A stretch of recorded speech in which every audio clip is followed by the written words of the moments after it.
ప్రకాశం జిల్లా ఎర్రగొండపాలెం టీడీపీ అభ్యర్థి గూడూరు ఎరిక్షన్ బాబుపై హత్య కుట్ర భగ్నం. ఎన్నికల సమయంలో వైసీపీ కవ్వింపు చర్యలు. టీడీపీ కార్యాలయంపై డ్రోన్ ఘటనపై ఆరా తీసిన ఎరిక్షన్ బాబు స్వయంగా పోలీసులను కలిసి ఘటనపై వివరాల ఆరా ఎర్రగొండపాలెం పట్టణంలోని తెలుగుదేశం పార్టీ కార్యాలయంలో శనివారం సాయంత్రం డ్రోన్ కలకలం సృష్టించింది. ఈ ఘటనపై స్వయంగా టీడీపీ ఎమ్మెల్యే అభ్యర్థి గూడూరు ఎరిక్షన్ బాబు పార్టీ కార్యాలయం వద్దకు వెళ్లి టీడీపీ శ్రేణులతో ఘటనపై వివరాలు అడిగి తెలుసుకున్నారు. అనంతరం స్వయంగా పోలీసులను కలిసి బాధ్యులపై చర్యలు తీసుకోవాలని కోరారు.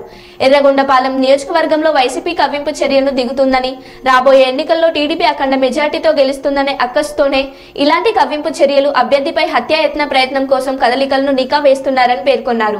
వైసీపీ ఎన్ని దొంగ నాటకాలు ఆడినా, మాపై ఎన్ని ప్రయోగాలు చేసినా, తల క్రింద తపస్సు చేసినా ఈసారి గెలవలేరని జీర్ణించుకోలేక ఇలాంటి చర్యలకు దిగుతున్నారని, ఘటనపై బాధ్యులపై చర్యలు తీసుకోవాలని కోరారు.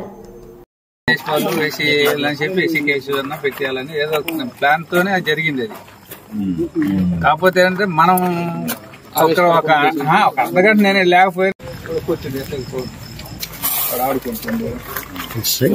ఆడుకుంటున్నాను బోర్డును లేకుంటే లోపలికి పంపించేది. బజార్ రోడ్డు మస్తుగా ఉంది.